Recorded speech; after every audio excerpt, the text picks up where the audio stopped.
What's up, everybody? Welcome back to another episode of Lakeside View. I'm your host, Big Win, and today we got some breaking news. I know I said I was going to do a tribute video this time, but that's going to have to wait. We finally pulled off the AD trade. We had to give up Lonzo, Ingram, Josh Hart, number 4 pick, and 2 picks after that. But we got him. We got AD. All the things I said about Rob Pelinka, well, not all, but some, I'm going to have to walk back. I mean, the guy pulled off the trade that Magic couldn't. And credit to Magic, it's not his fault. He was dealing with the clown. Dell Demps had no intention on trading. But, I mean, you look at the package last year versus the package this year. New Orleans shot themselves in the foot. I mean, they could have had Kuzma. Somehow, Rob Pelinka was able to keep Kuzma out of that deal. I mean, stroke of genius. Pure genius on his side. Got to give him all the credit in the world. I know Magic is giving credit to Genie. Yeah, whatever. Fact of the matter is, we now have our big building block for the future. We know we got LeBron for 3 more years. AD is going to go ahead and sign that extension for 5 years. We're going to have him in the fold for a very long time. Couldn't be any happier about how this day unfolded. Right before Father's Day, I mean, this is the best Father's Day gift we could have. Thanks, Genie. Appreciate you guys. Now, what do we do going forward? You give up a lot of your core, but you keep Kuzma. You got AD. He's only 27. You're going to have those two playing together for a long time.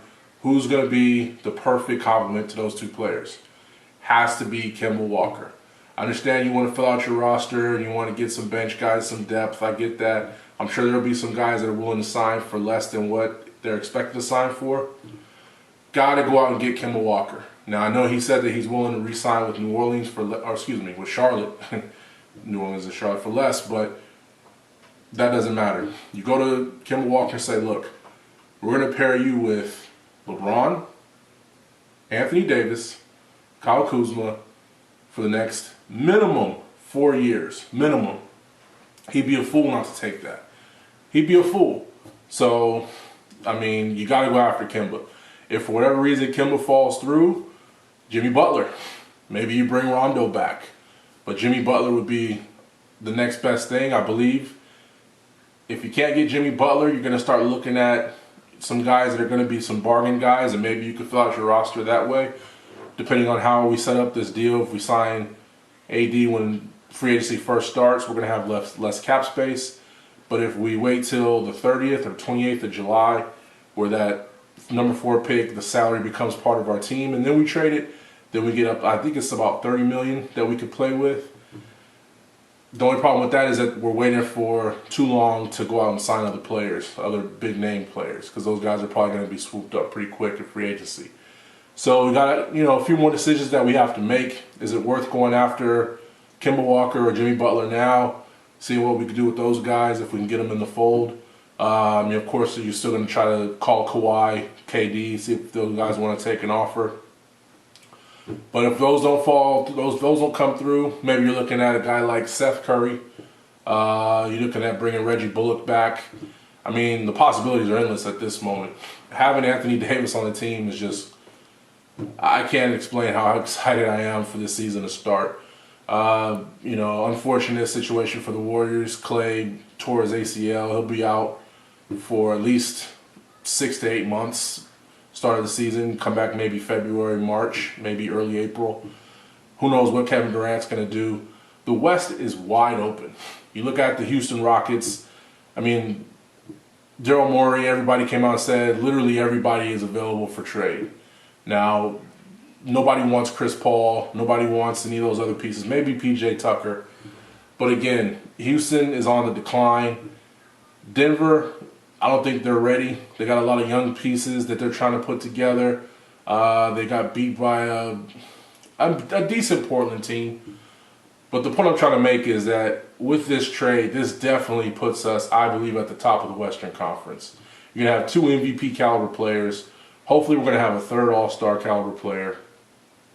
And we're going to put those 3 guys together and just pretty much say, hey, do what you guys do best, Whether it's Kemba creating plays, whether it's LeBron setting people up, or whether it's AD doing whatever AD wants to do, this is just going to be, I haven't been this excited for the start of the season since the 09 season. Coming off of that terrible finals loss, knowing that Kobe was going to will us to a finals victory the following year, which he did. Yeah, this is just one of the this is why it's great to be a Laker fan, because you know the Lakers are going to do something like this. I mean, you know, we had that stretch in the '90s where it was like, man, what are we doing? We need to figure something out. Lo and behold, '96 we bring in Shaquille O'Neal, we get the draft rights to Kobe Bryant. Kobe was drafted by the Hornets, but we bring the draft rights to Kobe Bryant, bring him in, and the next thing you know, 2000 we're winning the championship 4 years later. You know, you look at with the Pau Gasol situation. Pau Gasol was a perennial All-Star, couldn't win a playoff game. What do we do? We trade for Pau Gasol, we give up Kwame Brown. Pau Gasol immediately comes in, he fits perfectly with Kobe Bryant. We win 2 championships. I mean, this is just what the Lakers do. You know, this is why it's like you got to kind of just bide your time. You sit there and you deal with the losses. You deal with the 6 seasons of not going to the playoffs. You deal with LeBron James getting hurt, missing 17 games. For this very moment, we're looking at a situation now where we're the favorites, not only to come out the West, but we're probably the favorites to win a chip. Can't be mad at that. Cannot be mad at that. This is why LeBron came over here. He had the faith in the organization to know that we were going to get him the talent that was required to win a chip. And look at what we did. We get in the best player available. I don't care who we're talking about. You have a 7-foot guy who was a guard for most of his life until he hit a growth spurt. The guy has ball handling skills. He shoots well. He rebounds well. 12.5 rebounds a game. 25, 26 points a game. 52% from the field. I mean, what am I missing here? What am I missing here? This guy is going to come in here and immediately pay dividends. Immediately. And I know, you know, there's the whole Rich Paul and someone's going to cry conspiracy and all this other garbage, but whatever. I can't be more excited for having Anthony Davis in the fold. Now, unfortunately, we got to talk about the guys that left. Ingram, Lonzo, Josh Hart. We knew it was going to be 2 of the youngsters. I thought it was going to be Kuzma. I really thought that New Orleans wanted him. Again, Rob Pelinka was able to keep him out of that deal. I'm going to miss Josh Hart. He had a raw deal. He got hurt last season. Couldn't finish out the season on the court. But you get a chance to get a player like Anthony Davis, you got to take it. You know, Ingram, we don't know how he's going to recover from this blood clot situation. We hope it's not going to be a Chris Bosh type of thing where it's life-threatening. From what I'm hearing, you know, he's going to make a full recovery. I hope he does. It'll be, you know, good competition out there. Lonzo, same thing. The guy couldn't stay healthy. We had high expectations for him, but unfortunately it didn't work out. You know, it's a heavy price that we're paying for the guy. I mean, it's a heavy price. You're looking at 3 lottery picks, you know, in Ingram, Lonzo, and then the number 4 pick this year. And then you're looking at another number 1 pick in Josh Hart. I'm sorry, first round pick in Josh Hart, not a number 1. He went like 30.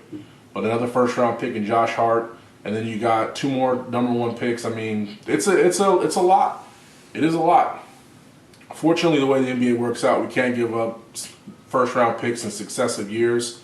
So they're going to get our number 4 pick this year, and if all goes well, if we win that chip or at least do well in the playoffs, then those number 1 picks, those first round picks are going to be late first round picks. So we're not giving up a lot there.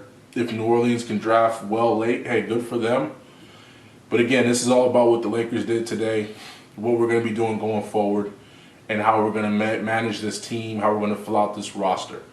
You know, you start looking at some guys from last year. Like I said, maybe you bring Rondo back. If you get Kuzma, if you get Kemba, maybe you look at bringing Bullock back. Definitely want to look at Alex Caruso. You're going to have a guy that's been loyal to the team. You put him on several 2-way contracts. He's not going to cost you much. He showed that he has the heart and the ability to play in this league. I think you look at Caruso, bringing him back, you know, on a good contract to the team. Again, there's just so many different options. Like I said, if we strike out on Kemba and Butler, you know, you have Quentin Ross with the Magic, who might be available. So you have Seth Curry, who I'm sure would like to stick it to his brother after his brother beat him in the playoffs this year. I'm sure he'd like nothing more than to have a chance to get some hardware. You know, I mean, several players that are out there right now that might be available. I'm sure Rob's going to do his due diligence. And I mean, again, we got to give credit to the front office. I don't know how many people would. I mean, you look at what Masai Ujiri did last year. He mortgaged his future on one player and it paid off. I wouldn't go as far as to say Rob mortgaged the future. We're still going to have LeBron. If Anthony Davis doesn't decide to re-sign, which I don't think is going to happen, I think he will sign that extension. But again, we still have LeBron James. We still have Kyle Kuzma. And we still have the ability to draw players from outside of the organization. Again, I can't be happier for this news. Shout out to the front office. You know, again, Rob got it done. Whoever else was involved, I know people were, you know, talking bad about Kurt Rambis, talking bad about Linda Rambis. Whoever was involved in this deal, I don't care who it was. Thank you. Thank you very much for finally making it easy to be a Laker fan, for finally making it to where we're proud to represent this team again. I mean, I can't say enough good things about this organization. This feeling that I have right here, this is why I'm a Laker fan. This is why I support this team. This is why we go through the 6 losing seasons and the revolving door with all the high draft picks. This is why you watch this team every game for these moments. And again, there's going to be a lot of positive moments going into this season. So thanks, everybody. Appreciate you guys coming back and checking out the video. I know I said we're going to do a tribute video, but we had to discuss this news. I guarantee you on the next video, we'll go ahead and talk about the tributes. I just want to kind of give you a little sneak peek. Myself, I was born in the early 80s. I didn't see Magic's first championship, but I was able to see his last 3. The reason why me and my wife are married, we actually both had, you know, love for Magic Johnson. And living up here in the Bay Area, you don't meet too many Laker fans. I mean, the Bay Area is full of a lot of bandwagon fans, unfortunately. But my wife and I were just, you know, when we first met, we were discussing, you know, sports figures. I always throw out there that I'm a Laker fan because I expect to hear the hatred.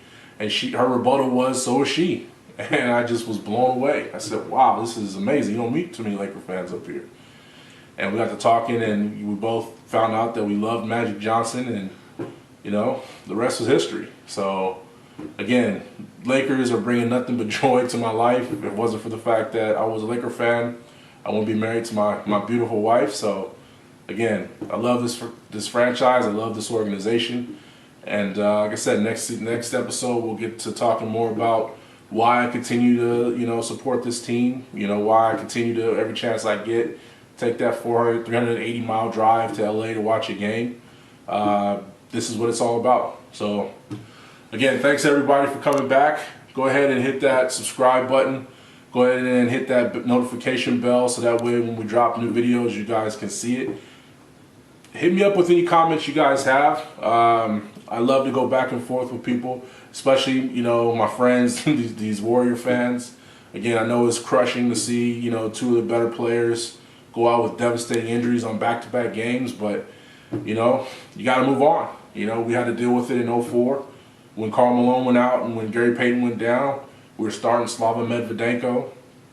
And we had to deal with it in 2008 when Drew went out. You know, we needed Drew. Trevor Ariza missed part of the, you know, the finals. We had to start Luke Walton. Trevor came back late, but he wasn't the same. Unfortunately, we weren't able to get over that hump. But it happens, you know. It's a lot to overcome when 2 of your better players get hurt, but unfortunately, that's how it goes. So, you know, we all know the Warriors will probably be back. Not next year. Clay's going to be out for a significant amount of time, and we don't know what's going to happen with Durant. But we do know that the Warriors, if they do re-sign Draymond the following year, they're going to have that same core that got them to the finals, you know, in 2015. So, again, look forward to renewing that rivalry. Anybody has any comments, please, you know, want to keep it as PG as you can. But go ahead and share your thoughts, and I'd love to get back to you guys. So, again, thanks for coming by. See you next time.